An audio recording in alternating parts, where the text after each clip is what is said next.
நீங்கள் ஸ்கூல் ஸ்டூடெண்ட்டாக இருக்கலாம், இல்லை காலேஜ் ஸ்டூடெண்ட்டாக இருக்கலாம். இன்ஜினியரிங் படிக்க போகிறீங்க, இல்லை படிச்சுட்டு இருக்கீங்க அப்படின்னா, ஒரு சீனியராக என்னோட அட்வைஸ், ப்ளீஸ் அரியர் வச்சிடாதீங்க. அதுக்காக அரியர்ஸ் வச்சா தப்பா அப்படிலாம் எதுவுமே கிடையாது.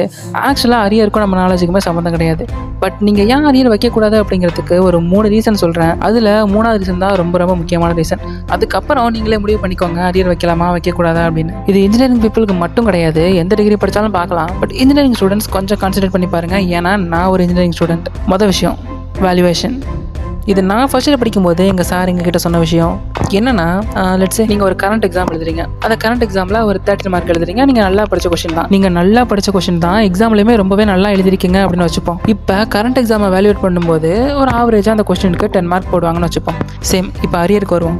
அதே கொஸ்டின் நீங்கள் படித்த கொஸ்டின் தான் ரொம்பவே நல்லாவே எழுதிருக்கீங்க. பட் அரியர் அப்படிங்கிறனால இப்போ அரியரை வேல்யூவேட் பண்ணும்போது அந்த கொஸ்டினுக்கு வெறும் 7 to 8 மார்க்ஸ் மட்டும்தான் கிடைக்கும். ஸோ இதுலேருந்து என்ன சொல்ல வரேன் அப்படின்னா, கரண்ட்டில் நான் ஒரு 2 30 மார்க் எழுதினாலே போதும், பாஸ் ஆயிடுவேன் அப்படின்னு இருக்கிறப்போ அரியரில் நீங்கள் அட்லீஸ்ட் 3 எழுதுகிற மாதிரி இருக்கும். ஸோ நம்பர் ஆஃப் சிலபஸ் நீங்கள் அதிகமாக கவர் பண்ணுற மாதிரி இருக்கும். கஷ்டம் உங்களுக்கு தான், பார்த்துக்கோங்க. செகண்ட் விஷயம், tough question paper. According to my research, என் ஃப்ரெண்ட்ஸே என்கிட்ட நிறையா வாட்டி சொல்லியிருக்காங்க, எப்போவுமே அரியர் எக்ஸாமுக்கான கொஸ்டின் பேப்பர் கரண்ட் எக்ஸாமை விட ரொம்பவே டஃபாக இருக்கும். சிலப்போ லக் இருந்துச்சு அப்படின்னா அரியரும் கரண்ட்டும் ஒன்றாவே வரும். அப்போ வேணால் அரியர் எக்ஸாமுக்குள்ள கொஸ்டின் பேப்பர் ஈஸியாக இருக்கலாம்.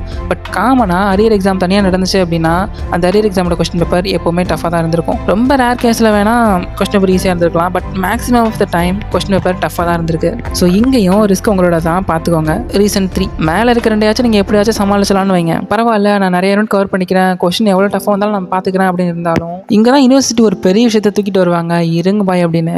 ஸ்கெடியூல். ஏன் ஸ்கெடியூல் ரொம்ப முக்கியம் அப்படின்னு பேசுனா, இப்போ உங்களுக்கு இன்றைக்கி கரண்ட் நடக்குது அப்படின்னா அதுக்கு அடுத்த நாளே அரியர் இருக்கும். ஆனால் அதுக்கு அடுத்த நாளே கரண்ட்டும் இருக்கும். இன்னும் சில கேஸில் காலையில் கரண்ட் எக்ஸாம், மதியானம் அரியர் எக்ஸாம் இப்படிலாம் இருக்கும். ஸோ இப்படி இருக்கும்போது உங்களால் கரண்ட் எக்ஸாம்லேயும் கான்சன்ட்ரேட் பண்ண முடியாது, அரியர் எக்ஸாம்லேயும் கான்சன்ட்ரேட் பண்ண முடியாது, which leads to more arrear. So உங்களோட அரியர் ஒரு பட்டர்ஃப்ளை எஃபெக்ட் மாதிரி இன்னுமே அரியர் தான் வர வைக்க போகுது. ஸோ இங்கேயும் ரிஸ்க் உங்களுக்கு தான் ஜாஸ்தி, பார்த்துக்கோங்க.